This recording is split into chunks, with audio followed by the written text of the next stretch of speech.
24वां अध्याय, book of proverbs chapter 24, नीति वचन उसका 24वां अध्याय।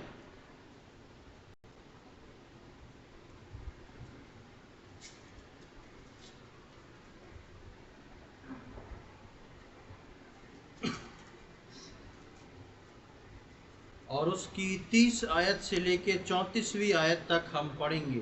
Proverbs chapter 24 versus 30 to 34। मैं आलसी के खेत के पास से और निर्बुद्धि मनुष्य की दाख की बारी के पास से होकर जाता था, तो क्या देखा कि वहाँ सब कहीं कटीले पेड़ भर गए हैं और वह बिच्छू पौधों से ढक गई है और उसके पत्थर का बाड़ा गिर गया है। तब मैंने देखा और उस पर ध्यान पूर्वक विचार किया। हाँ, मैंने देखकर शिक्षा प्राप्त की। छोटी सी नींद, एक और झपकी, थोड़ी देर हाथ पर हाथ रख के और लेटे रहना। तब तेरा कंगाल पन डाकू के समान और तेरी घटी हथियारबंद मनुष्य के समान आ पड़ेगी। हाँ, एक बहुत सुपरिचित भाग नीति वचन का ये है। और यहाँ पर हम एक आलसी के विषय में पढ़ते हैं और आप देखेंगे तो यहाँ पे सब जगह खेत, बारी और पेड़ पौधों की बात आई है। यानी कि एक ऐसा स्थान जहाँ पर कुछ उगाया जाता है और वो उगाया जाना जिसको जिसको वहाँ पे नियुक्त करके रखा है, उसके विषय में लिखा है कि मैं एक आलसी के खेत के पास से और निर्बुद्धि मनुष्य की दाख की बारी के पास से होकर जाता था, तो क्या देखा कि वहाँ सब कटीली पेड़ भर गए और वो बिच्छू पौधों से ढक गई है और उसके पत्थर का बाड़ा गिर गया है। एक खेत, एक बगीचे का जिक्र यहाँ पर किया गया है। एक व्यक्ति बोल रहा है कि मैं उसके पास से गुजरा और वो खेत इस बात का इंडिकेशन दे रहा था कि वो खेत किसका है। ये गुजरने वाले व्यक्ति को नहीं मालूम कि वो खेत किसका है, लेकिन ये व्यक्ति उसको देख के उसका आकलन करता है और बोलता है कि मैं एक आलसी और एक निर्बुद्धि के खेत और बारीक के पास से गुजरा हूँ और उसको मैंने ऐसा पाया। और 33 और 34वीं आयत में उसका रीजन लिखता है और 34वीं आयत में उसका रिजल्ट लिखता है। 33वीं आयत में वो बोलता है, छोटी सी नींद, एक और झपकी, थोड़ी देर हाथ पर हाथ रख के और लेटे रहना। 34वीं आयत, तब तेरा कंगालपन डाकू के समान और तेरी घटी हथियारबंद मनुष्य के समान आ पड़ेगी। जिसमें एक व्यक्ति कुछ भी नहीं कर सकता, जो बात 34वें आयत में लिखी है। और बारी या बगीचा जो है वो खराब होने का कारण जो है वो उसको आलस बताया, क्योंकि उसकी देखभाल नहीं करी, वो सूख गया, ऊंट कटारे उग गए और उसका जो बाड़ा था, बाउंड्री वॉल थी, वो भी टूट गई। अब उसके अंदर कुछ नहीं बचा सिवाय नुकसान के। अक्सर हम जब इस पैसेज को पढ़ते हैं तो हमको लगता है कि यहाँ पर नींद के बारे में या आलसी व्यक्ति के बारे में लिखा है। बेशक उसी के लिए लिखा है, लेकिन यहाँ पर इस भाग को आत्मिक रीति से परमेश्वर के जन या परमेश्वर के बच्चों या विश्वासियों के लिए लिखा गया है। ये जिस खेत, जिस बारी, जिस बगीचे की बात हो रही है, ये खेत, ये बारी, ये बगीचा जो है वो परमेश्वर अपने लोगों को देता है विश्वास में उद्धार पाने के बाद। आप परमेश्वर के वचन में उत्पत्ति से लेकर प्रकाशित वाक्य तक पढ़ेंगे तो आपको कई बगीचों का जिक्र आएगा, कई ऐसी वाटिका का जिक्र आएगा बहुत फेमस, जिसमें से पूरी बाइबल में 4 चुनिंदा वाटिकाएं हैं, 4 खास प्रकार के गार्डन हैं, बगीचे हैं। और उन 4 बगीचों के बारे में आज हम परमेश्वर के वचन से सीखने जा रहे हैं कि किस प्रकार परमेश्वर ने अपने वचन में क्रमबद्ध इन बगीचों को रखा और कैसे ये बगीचे विश्वासियों का एक स्टेटस हैं, एक के बाद एक सीढ़ी हैं और हमको कहाँ से निकल के कहाँ की ओर जाना है। इन 4 बगीचों के बारे में जब हम बाइबल में पढ़ेंगे तो हमको पता लगेगा कि क्यों नीति वचन के इस 24 के 30 से 34 में लिखा है और उस बगीचे के मालिक को मूर्ख और आलसी कहा गया है, निर्बुद्धि और आलसी कहा गया है। और तब मैं और आप अपने जीवन का आकलन कर सकते हैं कि हमारा खेत जो है, हमारा बगीचा जो है, वो किस कंडीशन में है। जैसा मैंने बताया कि बाइबल में हम मुख्य 4 बगीचों के बारे में पढ़ते हैं और ये 4 बगीचे जो है विश्वासी के 4 क्रम को बताते हैं। पहला बगीचे के बारे में हम देखेंगे उत्पत्ति की किताब में, जो हम सब जानते हैं, वो है अदन की वाटिका। देख लें उत्पत्ति की किताब, उसका 2रा अध्याय और उसकी 8वीं आयत।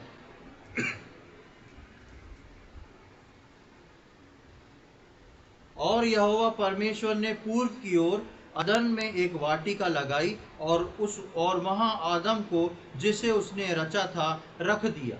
सबसे पहले बाइबल की पहला गार्डन ऑफ ईडन, अदन की वाटिका, बगीचा, खेत या बारी, पहला जिसका जिक्र परमेश्वर के वचन में आया है वो है अदन का बगीचा, जहां पर लिखा है कि और यहोवा परमेश्वर ने पूर्व की ओर अदन में एक वाटिका लगाई। अदन नाम के स्थान पर उसने एक वाटिका को बनाया और उसमें आदम और हव्वा को बना के रख दिया, और ये थी पहली वाटिका। दूसरी वाटिका जो है, जिसके बारे में विश्वासियों के क्रम के अनुसार चलें, तो वो था गतसमनी का वो बगीचा जहां प्रभु यीशु मसीह पकड़वाए जाने से पहले जाके प्रार्थना करते हैं और बोलते हैं कि हे प्रभु, यदि संभव हो तो ये कटोरा मुझसे टल जाए, पर मेरी नहीं वरन तेरी इच्छा पूरी हो। उसको हम बाद में देखेंगे, आप चाहे तो नोट कर सकते हैं। यूहन्ना 18वें अध्याय की पहली आयत में आप वहां पर देखेंगे कि वहां पर एक गतसमनी नामक स्थान था जहां यीशु मसीह अपने चेलों को लेके प्रार्थना करने जाता था। यूहन्ना 18:1 में। तीसरी बात में जब हम आते हैं तो हम देखते हैं तीसरा बगीचा बाइबल में मिलता है यीशु मसीह की कब्र, जो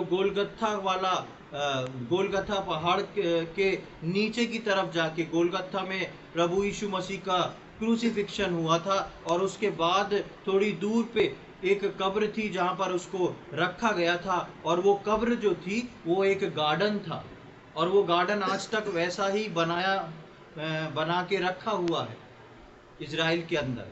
तो तीसरा जो बगीचा है वो हम देखते हैं यूहन्ना रचित सुसमाचार की 19वें अध्याय की 41 और 42वीं आयत में, जहां पर प्रभु यीशु मसीह को एक नई कब्र में रखा गया। वो था बगीचा तीसरा। और चौथा बगीचा जिसके बारे में हम पढ़ते हैं वो मिलता है हमको प्रकाशित वाक्य उसके 22वें अध्याय की पहली 5 आयत में, 1 से 5 तक। प्रकाशित वाक्य 22वें अध्याय 1 से 5, ये अभी हम नोट कर लें, बाद में हम इन सबको पढ़ेंगे। ये 4 बगीचे जो हैं ये परमेश्वर ने बनाए भी, इनका इस्तेमाल भी किया, और ये परमेश्वर के वचन में लिखे भी गए, और ये विश्वासी जीवन से ये चारों बगीचे जो हैं बहुत रिलेटेड है। और आज हम जिस प्रकार नीति वचन को खोल के देख रहे थे कि ये बगीचे जो हैं, इन हर विश्वासी को इन बगीचों में, इन स्तरों में रखा गया है, और हमारा बगीचा किस कंडीशन में है ये हमको आज का वचन बताएगा, और हम देखते हैं। सबसे पहले जब हम अदन की वाटिका में आते हैं, अदन के बगीचे के बारे में हम जब पढ़ते हैं तो हम देखते हैं कि परमेश्वर पिता ने आदम और हवा को एक अदन की वाटिका बनाई और उस वाटिका में परमेश्वर ने रख दिया था। अदन की वाटिका वो स्थान है जहां पर परमेश्वर आदम और हवा से क्या करता था? संगति करता था, मिलता था, बातचीत किया करता था। अदन की वाटिका उसी चीज के लिए फेमस है कि परमेश्वर उनसे मुलाकात किया करता था, और आदम और हवा जो थे वो उसमें स्थिर नहीं रह पाए। और हुआ क्या कि उनको अदन की वाटिका से बाहर कर दिया गया। इसी प्रकार अदन की वाटिका विश्वासियों के जीवन में वो स्थान है जहां पर एक विश्वासी परमेश्वर के साथ संगति को रखता है या संगति करता है।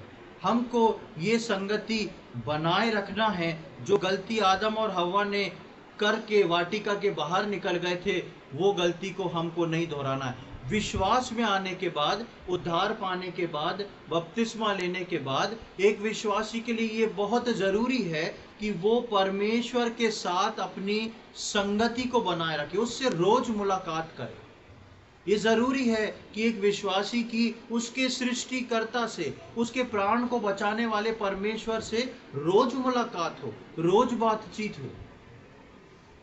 और जब वो बातचीत का क्रम टूटता है, तब उस व्यक्ति का वो बगीचा जो है वो बिगड़ जाता है और वो बगीचे से बाहर हो जाता है। और आदम और हव्वा के जीवन में हम देखते हैं ऐसा ही हुआ कि परमेश्वर से बहुत अच्छी संगति, बहुत कुछ अच्छा चल रहा था, लेकिन एक गलती के वजह से उन लोग श्रापित हो गए और उनको अदन की वाटिका से बाहर निकाल दिया गया। प्रियो, मेरे और आपके जीवन में सबसे पहला बगीचा जिसमें परमेश्वर विश्वासियों को ला के रखता है, वो है संगति। सबसे पहला स्थान जहां पर परमेश्वर मुझसे और आपसे संगति करता है, उसके अंदर दोनों संगति इंक्लूड है। पहली आपकी व्यक्तिगत संगति परमेश्वर के साथ, दूसरी कलीसियाई संगति, और तीसरी एक और कलीसिया के लोगों के साथ आपसी संगति। ये तीनों संगति जो हैं वो इस पहले गार्डन में इंक्लूड है। और ये गार्डन जो है, ये बगीचा जो है, इसके अंदर सबसे पहले परमेश्वर मुझको और आपको रखता है। जैसे ही परमेश्वर ने इस बगीचे को बनाया, आदम और हव्वा को रखा, शैतान अपने कार्य को करने को चला और वो उस कार्य में सफल हो गया और आदम और हव्वा को बाहर होना पड़ा। प्रियो, मेरे और आपके जीवन में वो स्थान जहां पर हम परमेश्वर के साथ संगति करते हैं, संगति में जैसे ही हम मजबूत होते हैं, शैतान आके हमको वहां से धकेल के बाहर निकालना शुरू करता है। और एक विश्वासी को अपने जीवन में ये चारों बगीचे जो हैं, इन चारों बगीचों को मुझको और आपको अपनाना है, इसका पोजीशन लेना जरूरी है। ये ऐसे बगीचे नहीं है विश्वासियों के लिए कि एक को पास आउट करके दूसरे पे चले गए। पहला बगीचा जो है वो परमेश्वर के साथ संगति का बगीचा है। और इस संगति में 3 कारणों से आदम और हव्वा बाहर निकल गए, और उन कारणों को मैं ज़्यादा नहीं लूँगा क्योंकि हम सब उस बारे में जानते हैं। जल्दी से कुछ आयतों को देख लें। उत्पत्ति उसका 3रा अध्याय और उसकी 6वीं आयत, जेनेसिस चैप्टर 3 वर्स 6।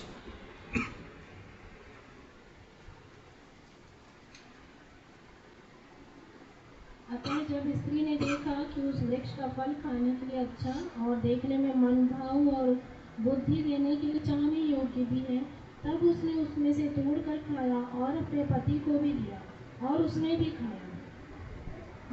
यहाँ पर एक सबसे बड़ी भूल मैं आपको विश्वासियों की बताऊं। जब एक विश्वासी उत्पत्ति की किताब को पढ़ता है और हवा के बारे में इस बात को पढ़ता है कि हवा बोलती है, वहाँ पर देखती है, तो सबसे पहली चीज़ विश्वासी को पढ़ने में आती है कि कितनी बड़ी मूर्खता करी। हम इसकी जगह होते तो करते क्या? कभी नहीं करते। अरे इतने अच्छे अच्छे फल हैं, बहुत सारे खा लेते। जिसने एक फल खाया और उस फल खाने के कारण क्या हो गया, पूरे संसार का बेड़ा गर्क हो गया।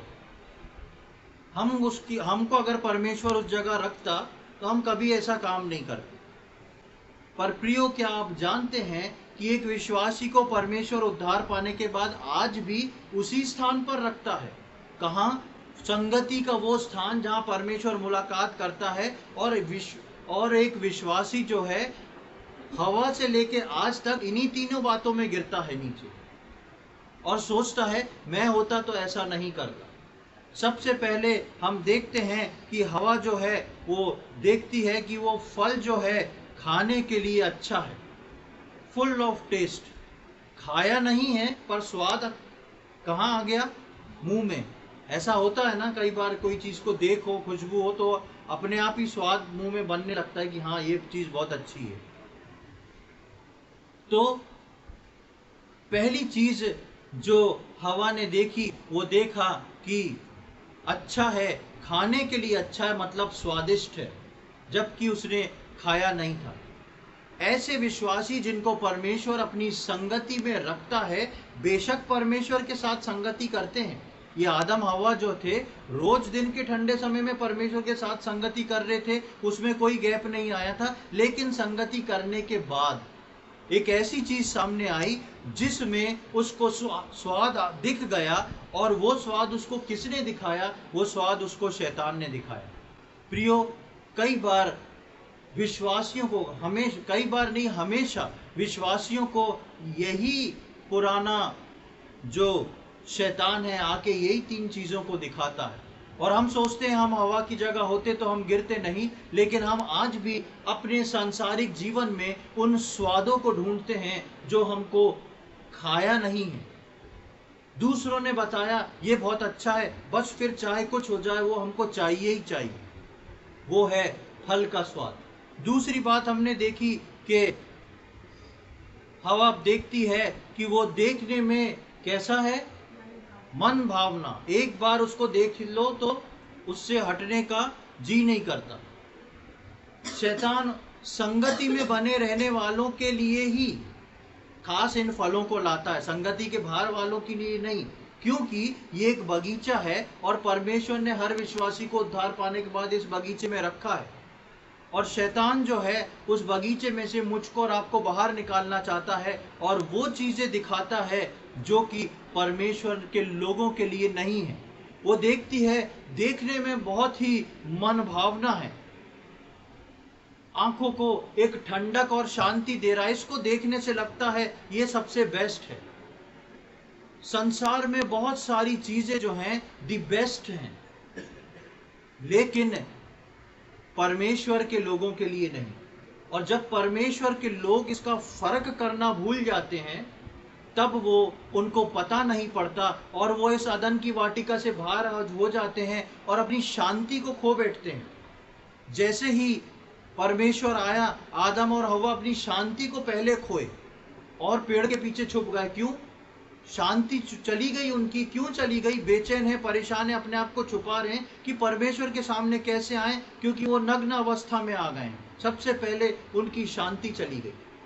शैतान ने हवा को वो दिखाया जो संसार के लिए अच्छा हो सकता था, लेकिन परमेश्वर के लोगों के लिए अच्छा नहीं था। इसी प्रकार आज पहली स्टेज में या संगति के स्थान पर जिन विश्वासियों को परमेश्वर ने रखा है, उनको शैतान वो दिखाता है जो संसार के लिए अच्छा है, लेकिन ये बात जरूरी नहीं कि वो विश्वासियों के लिए अच्छी हो। तीसरी बात उसने देखी कि बुद्धि देने के लिए चाहने योग्य है। उसको सब समझ में आ गया। और आप सोचें कि क्या हवा जो थी मूर्ख थी? हवा मूर्ख नहीं थी। परमेश्वर ने आदम को अपने स्वरूप में बनाया था और आदम के ही स्वरूप में हवा बन गई। और आदम जब हवा को देखता है तो बोलता है ये मेरी क्या हड्डी की हड्डी और मांस में का मांस है, और इसलिए क्या कहलाएगी? नारी कहलाएगी, क्योंकि नर से निकली है। आदम जो था वो एक भविष्यवक्ता था, परमेश्वर की इमेज में बना हुआ व्यक्ति था। एक व्यक्ति को देख ले तो वो बता सकता था उसका आगे पीछे ऊपर नीचे क्या है। और वही गुण जो थे हवा में थे। हवा ने जब देखा कि ये बुद्धिमान होने के लिए अच्छा है, तो हवा ने गलत नहीं देखा था। हवा ने गलत नहीं देखा था। बहुत ध्यान से इस पॉइंट को समझे। हवा जो थी गलत नहीं थी। वास्तव में वो जो फल था वो बुद्धिमान बनने के लिए था, और परमेश्वर ने उसको बनाया भी मनुष्य के लिए था। बेशक उसको रिवील नहीं किया गया है, क्योंकि उसको कुछ समय के लिए परमेश्वर ने रखा था रोक के, और इसलिए हवा उसको देख के समझ गई कि ये वास्तव में बुद्धिमान बनने का ही फल है, लेकिन परमेश्वर की आज्ञा नहीं थी। प्रियो, इसी प्रकार ऐसी बहुत सारी चीजें संसार में हैं जो मेरे और आपके लिए बहुत लाभकारी हैं। ऐसी बहुत सारी संसार में चीजें हैं जो हमारे को बुद्धिमान बनाती हैं। ऐसी बहुत सारी संसार की चीजें हैं जिसमें सांसारिक लोगों का व्यू वैसा ही रहता है, लेकिन परमेश्वर अपने लोगों को रोक के रखता है, पकड़ के रखता है। और यदि एक विश्वासी उस सांसारिक व्यू में जाता है, उस सांसारिक सोच में जाता है कि हाँ यही सही है क्योंकि सब ऐसा कर रहे हैं, यही हाईलाइटेड है, ऐसा ही होता है संसार में, लेकिन विश्वासी अगर ऐसा सोच के चले तो वो ये नहीं जानता कि वो उस अदन की वाटिका से बाहर होने पर। आदम और हवा के जीवन में 3 गलतियां हुई। उनने देखा कि वो फल जो है खाने के लिए बहुत स्वादिष्ट है, देखने के लिए बहुत सुंदर है, और उसके साथ साथ बुद्धिमान होने के लिए बहुत अच्छा है। बहुत सारे फल परमेश्वर ने लगा के रखे थे, लेकिन शैतान ने उनको वही फल दिखाया जो परमेश्वर ने मना किया था। प्रियो, मेरे और आपके जीवन में भी हम जिस स्थान पर हैं, जहां पर परमेश्वर के साथ संगति करते हैं, कलीसिया जाते हैं, दूसरी मीटिंग जाते हैं, व्यक्तिगत आराधना और प्रार्थना करते हैं, उस स्टेज में शैतान मेरे और आपके जीवन में इन 3 पड़ाव को लाके रखता है। हम सोचते हैं हवा की जगह हम होते तो हम ऐसी गलती नहीं करते, लेकिन मैं और आप ऐसी गलती आज भी कर रहे हैं, क्योंकि हम संसार के साथ, संसार के इन्फ्लुएंस में होके चलने की कोशिश करते हैं। जो दुनिया कर रही है हम उसको ठीक समझ के करने की कोशिश करते हैं, और इस बात को नहीं सोचते कि परमेश्वर ने मुझको जिस बगीचे में रखा है, जिस जिम्मेदारी पे रखा है, उसमें किन शर्तों को रखा है। वो बात परमेश्वर के लोगों के लिए है कि नहीं। पहला बगीचा अदन का बगीचा। इस स्टेज में जो विश्वासी स्टेबल हो जाते हैं, इस स्टेज में जो विश्वासी स्टेबल हो जाते हैं, परमेश्वर इनको देता है दूसरा बगीचा। ये बगीचा जाता नहीं है, दूसरा बगीचा और ऐड हो जाता है इनके जीवन में, और वो है गतसमनी का बगीचा। गतसमनी के बगीचे के विषय में हम कुछ बातों को देखेंगे।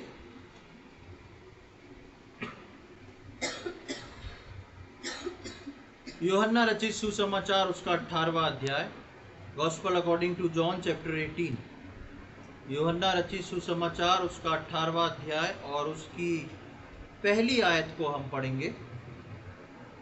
यीशु ये बातें कहकर अपने चेलों के साथ किद्रोन नाले के पार गया। वहाँ एक बारी थी जिसमें वह और उसके चेले गए। हाँ, यहाँ पर जैसे मैंने शुरू में बताया था कि वहाँ पर एक बारी का जिक्र है, वो गार्डन है एक, और इस गार्डन में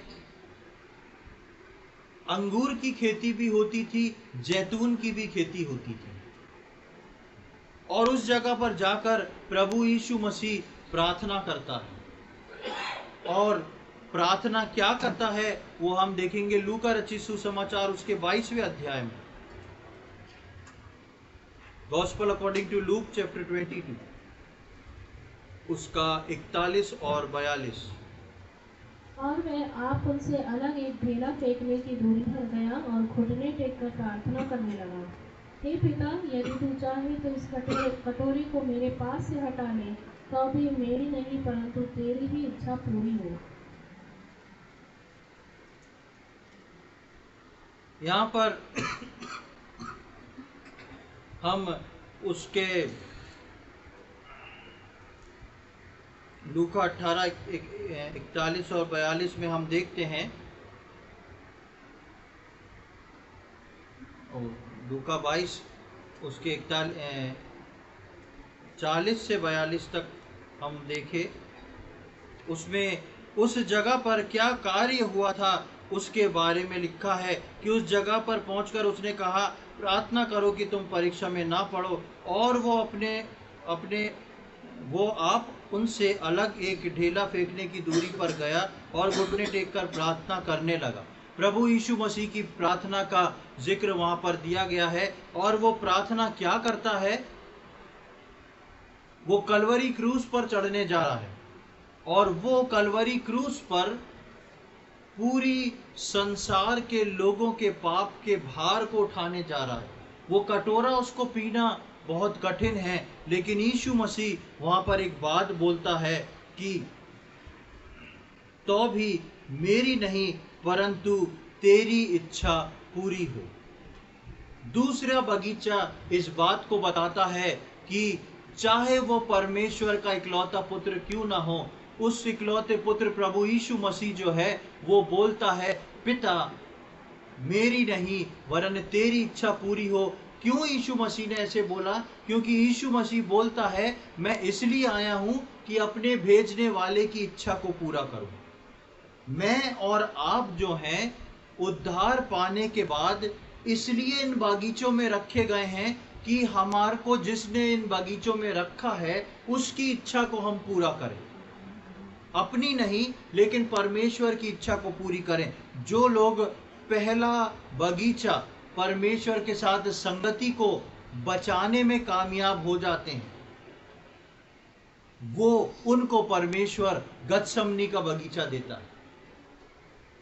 और अगर आपकी संगति ही परमेश्वर से टूटी है, टेम्परेरी है, 2 दिन है, 3 दिन नहीं है, या और कई उतार चढ़ाव हैं, तो आप कभी भी परमेश्वर आपके हाथ में वो गतसमनी का बगीचा नहीं सौंपेगा। हमारा जीवन जो है कुछ पहले ही बगीचे में गोल गोल गोल गोल घूमता रहेगा।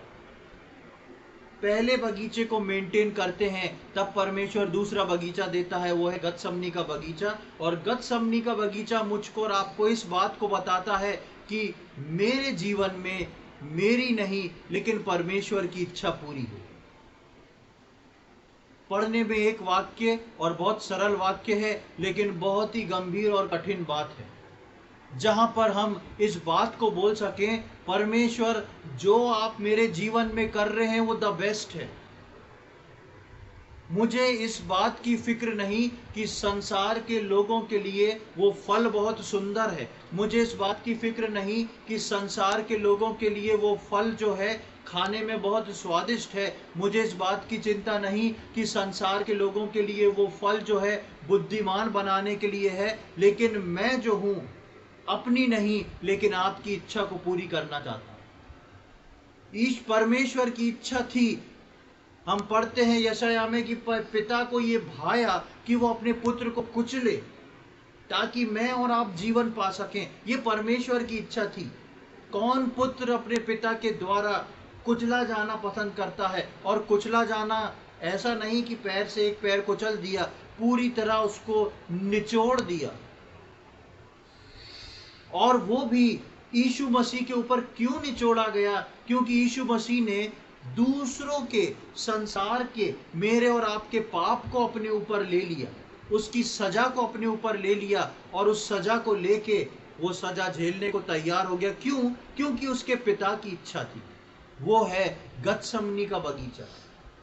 ये एक ऐसा एक्सपीरियंस है जहां पर परमेश्वर अपने लोगों को उस संगति के एक्सपीरियंस में पास आउट लोगों को ले जाता है और उस स्थान पर रख के सिखाता है कि मैं और आप जो हैं अपनी नहीं लेकिन परमेश्वर की इच्छा को पूरा करें। चाहे हमारे जीवन में जो बातें क्यों ना आ रही हों, हम परमेश्वर को धन्यवाद दें और बोलें, प्रभु मैं आपको धन्यवाद देता हूं और मेरी नहीं आपकी इच्छा आगे भी मेरे जीवन में पूरी हो। वो है गतसमनी का बगीचा।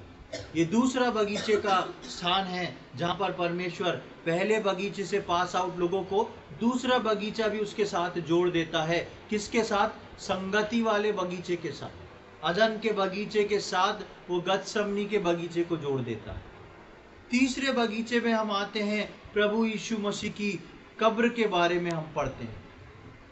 मेरे साथ निकालें यूहन्ना रचित सुसमाचार उसका 19वां अध्याय, Gospel according to John chapter 19।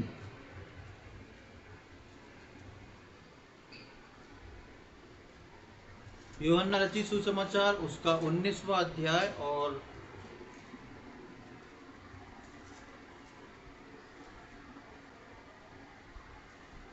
उसका 41, 42, 41, 42। उस स्थान पर जहाँ यीशु क्रूस पर चढ़ाया गया था एक बारी थी, और उस बारी में एक नई कब्र थी जिसमें कभी कोई न रखा गया था। इसलिए ये यहूदियों की तैयारी के दिन के कारण उन्होंने यीशु को उसी में रखा, क्योंकि वह कब्र निकट थी। हाँ, यहाँ पर हम देखते हैं कि जिस स्थान पर वो कब्र थी वहाँ क्या था? एक बारी थी। मैंने शुरू में बताया कि बारी, खेत, गार्डन, बगीचा, ये विश्वासियों को किस जगह पर परमेश्वर ने रखा उसको बता रहा है। और यहाँ पर हम 4 बगीचों के बारे में देख रहे हैं। और तीसरा बगीचा जो है, तीसरा गार्डन जो है, वो यीशु मसीह की कब्र है। यीशु मसीह के कब्र के पास एक बगीचा है। आज भी इजराइल में वो बगीचा और सुंदर तरीके से मेंटेन करके रखा गया है। उस बगीचे पर तीसरा वो बगीचा है जहां पर प्रभु यीशु मसीह जिन विश्वासियों को इन 2 बगीचों में रख देते हैं और वो उन 2 बगीचों में सफल हो जाते हैं, उनके जीवन में परमेश्वर जो है इस तीसरे बगीचे को देता है। और ये तीसरा बगीचा क्या है? मसीह की इच्छा में, उसकी आज्ञाओं में मर जाने से जी उठने के अनुभव तक आना। मसीह की इच्छा और उसकी आज्ञा में मर जाने से जी उठने के अनुभव तक प्रभु में आना जो है वो है कब्र के बगीचे का अनुभव। जहां पर पहले बगीचे में एक विश्वासी संगति कर रहा है, दूसरे बगीचे में जो है विश्वासी उस संगति को मेंटेन कर रखा है और अपनी नहीं लेकिन परमेश्वर की इच्छा अपने जीवन में पूरी करने को तैयार है। जब वो उसको पास आउट कर रहा है तो परमेश्वर तीसरा एक बगीचा जोड़ रहा है जहां पर प्रभु यीशु मसीह की इच्छा और उसकी आज्ञा के अनुसार यीशु मसीह में मर के जी उठना। यीशु मसीह में मर के जी उठना।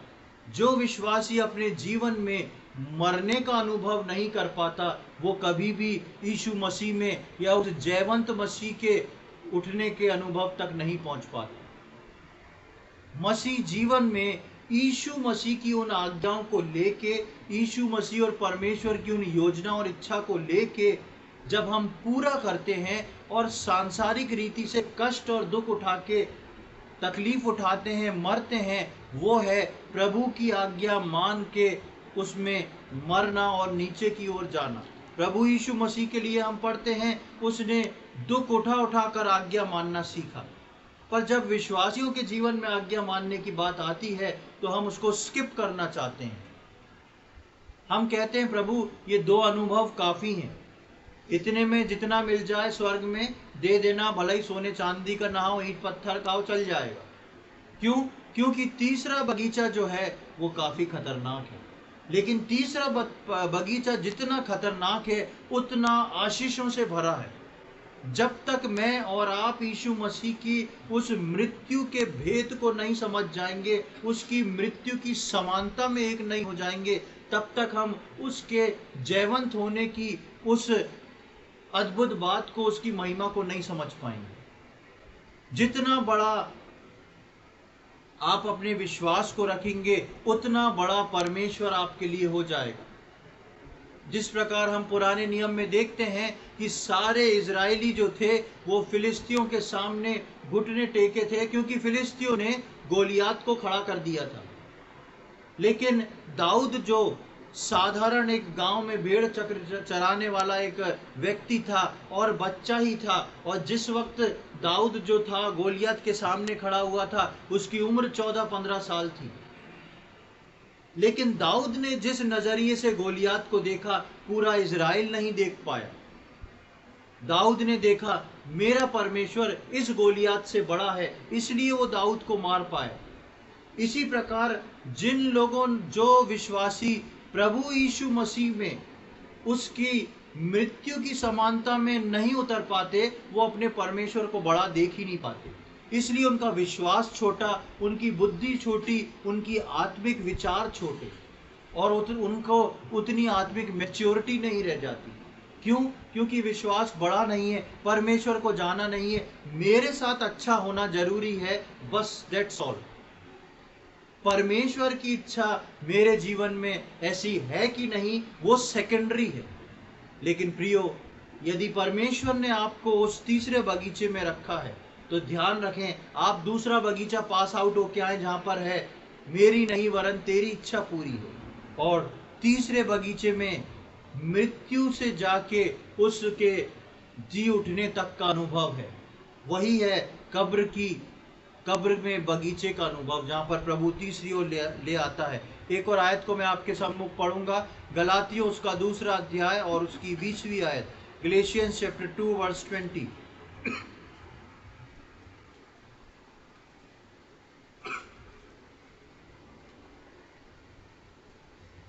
मैं मसीह के साथ क्रूस पर चढ़ाया गया हूँ। अब मैं जीवित ना रहा, पर मसीह मुझ में जीवित है। और मैं शरीर में अब जो जीवित हूँ, तो केवल उस विश्वास से जीवित हूँ जो परमेश्वर के पुत्र पर है, जिसने मुझसे प्रेम किया और मेरे लिए अपने आप को दे दिया। हाँ, यहाँ पर प्रेरित पौलुस जो है कलीसिया को इस गवाही को लिख के बता रहा है। और क्या लिख रहा है? मैं मसीह के साथ क्रूस पर चढ़ाया गया हूँ। कैसे लिख सकता है? क्या पौलुस क्रूस पर चढ़ाया गया था प्रभु यीशु मसीह के साथ? नहीं। फिर कैसे पौलुस बोल सकता है कि मैं मसीह के साथ क्रूस पर चढ़ाया गया हूं? क्योंकि पौलुस अपने जीवन के अंदर उस कब्र के बगीचे का अनुभव कर चुका था। इसलिए वो बोलता है कि मैं मसीह के साथ क्रूस पर चढ़ाया गया हूं, अब मैं जीवित ना रहा, पर मसीह मुझ में जीवित है। हमारे जीवन में हमारी बातें जो है बाहर इसलिए निकल के आती हैं क्योंकि हम तीसरे बगीचे के अंदर सेटल नहीं होते हैं। हम यीशु मसीह की मृत्यु तक नहीं पहुंचते हैं, इसलिए उसका जीवन भी हमारे अंदर काम नहीं करता है। और जो बात पौलुस ने यहाँ लिखी है वो बात हम नहीं बोल पाते कि मैं यीशु मसीह के साथ क्रूस पर चढ़ाया गया, अब जो मुझ में है वो मैं नहीं हूं। कौन है? यीशु मसीह है। हर विश्वासी इस गवाही को नहीं दे सकता। क्यों? क्योंकि हर विश्वासी अपने आप को यीशु मसीह के साथ क्रूस पर नहीं चढ़ा सकता। लेकिन कब्र के बगीचे का अनुभव जो है परमेश्वर ने विश्वासियों के लिए रखा है, और ये आखिरी अनुभव है। ये भी ध्यान रखें, ये अनुभव जो है आखिरी अनुभव है। 3 अनुभव इस संसार में रखे हुए हैं। पहला, अदन की वाटिका का अनुभव, परमेश्वर के साथ संगति का और परमेश्वर की आज्ञाओं के अनुसार चलने का, फल ना खाने का अनुभव। दूसरा, हमने देखा कि वो गतसमनी के बगीचे का अनुभव, जहां पर मैं नहीं, सिर्फ मेरा परमेश्वर और उसकी इच्छा है। तीसरा बगीचे का अनुभव है वो ये है कब्र का अनुभव, यीशु मसीह के साथ पूरी तरीके से क्रूस पे जाके मर जाना, गाड़े जाना, और जी कब उठना? जब यीशु मसीह आएगा, तब प्रधान स्वर्गदूत की ललकार होगी, तब मैं और आप अपनी इस देह को छोड़ के बदल जाएंगे, और वो हमारा जी उठना होगा, और वो हम फिर कभी मृत्यु को नहीं देखेंगे। वो है हमारा जी उठना। जो विश्वासी इस अनुभव से नहीं जा पाते, उनके लिए उनका परमेश्वर छोटा, उनका प्रभु छोटा, उनके कार्य छोटे, उनका आत्मिक जीवन छोटा। और परमेश्वर चाहता है कि मैं और आप जो हैं इस अनुभव से गुजर के पौलुस के समान इस बात को बोल सकें, क्योंकि इस अनुभव को पार करने के बाद ही हम उस बात को देख पाते हैं। चौथी बात पर हम आते हैं, ये तीन अनुभव वालों के लिए ही चौथा बगीचे का अनुभव है। यदि हम इस संसार में रह के इन 3 अनुभवों को क्रॉस नहीं करते हैं, तो हम कभी भी चौथे बगीचे के अनुभव में नहीं पहुंचेंगे, जिसको हम प्रकाशित वाक्य उसके 22वें अध्याय की पहली 5 आयतों में देखते हैं। Book of Revelation chapter 22 first 5 verse. प्रकाशित वाक्य उसका 22वां अध्याय पहली 5 आयत। फिर उसने मुझे बिल्लौर की सी झलकती हुई जीवन के जल की नदी दिखाई, जो परमेश्वर और मेमने के सिंहासन से निकलकर उस नगर की सड़क के बीचों बीच बहती थी। नदी के इस पार और उस पार जीवन का वृक्ष था, उसमें 12 प्रकार के फल लगते थे, और वह हर महीने फलता था, और उस वृक्ष के पत्तों से जाति जाति के लोग चंगे होते थे।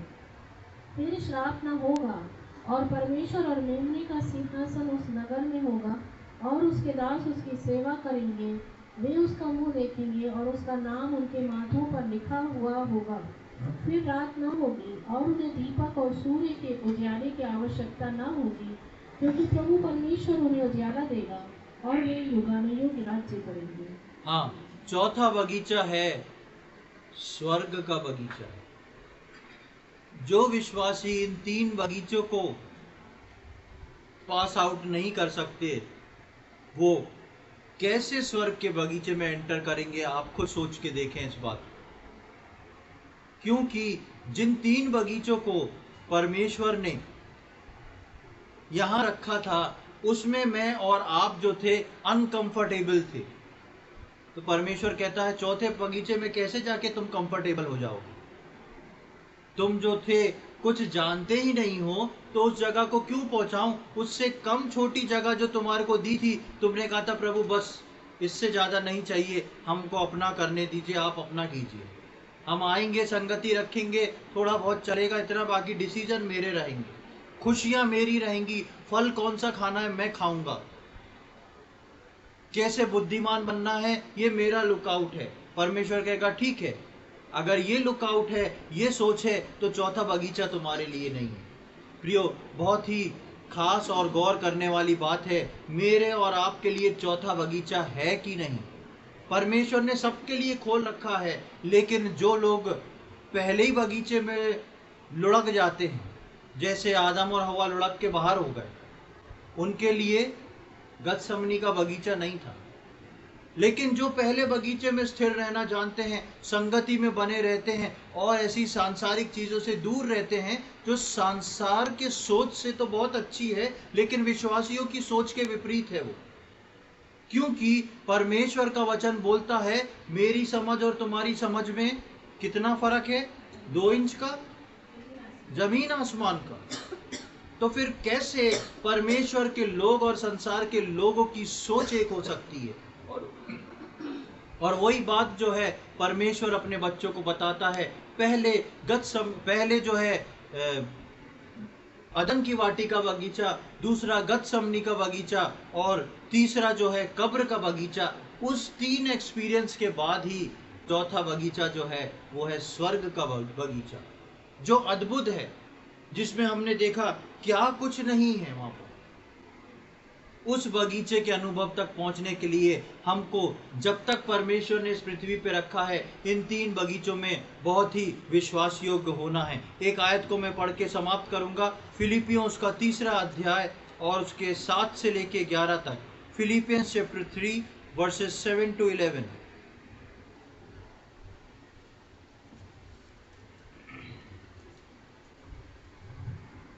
परंतु जो जो बातें मेरे लाभ की थी, उन्हीं को मैंने मसीह के कारण हानि समझ लिया है।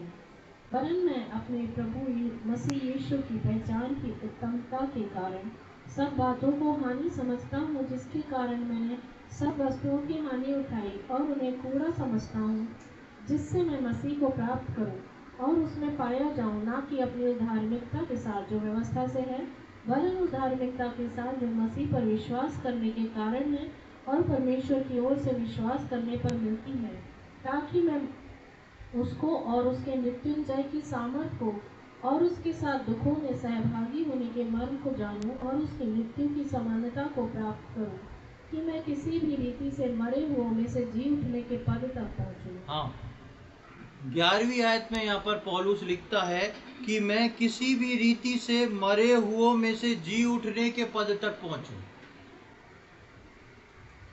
मरे हुए से जी उठने के पद तक। मरे हुए से जी कौन उठेंगे?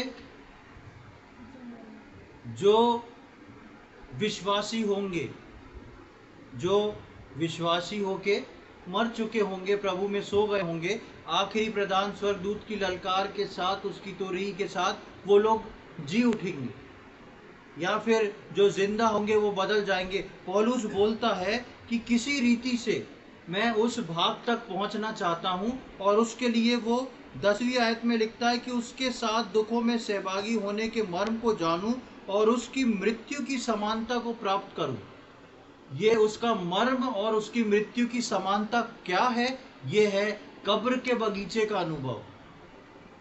इसलिए पौलुस जो है 7वीं आयत में लिखता है, परंतु जो बातें मेरे लाभ की थी, उन्हीं को मैंने मसीह के कारण हानि समझ लिया। ये लाभ की बातें आदम और हव्वा नहीं समझ पाए थे अदन की वाटिका में, लेकिन पौलुस जान गया और बोलता है जो बातें मेरे लाभ के लिए थी ना, जो सांसारिक थी ना, उनको मैंने अपने लिए हानि समझ ली है।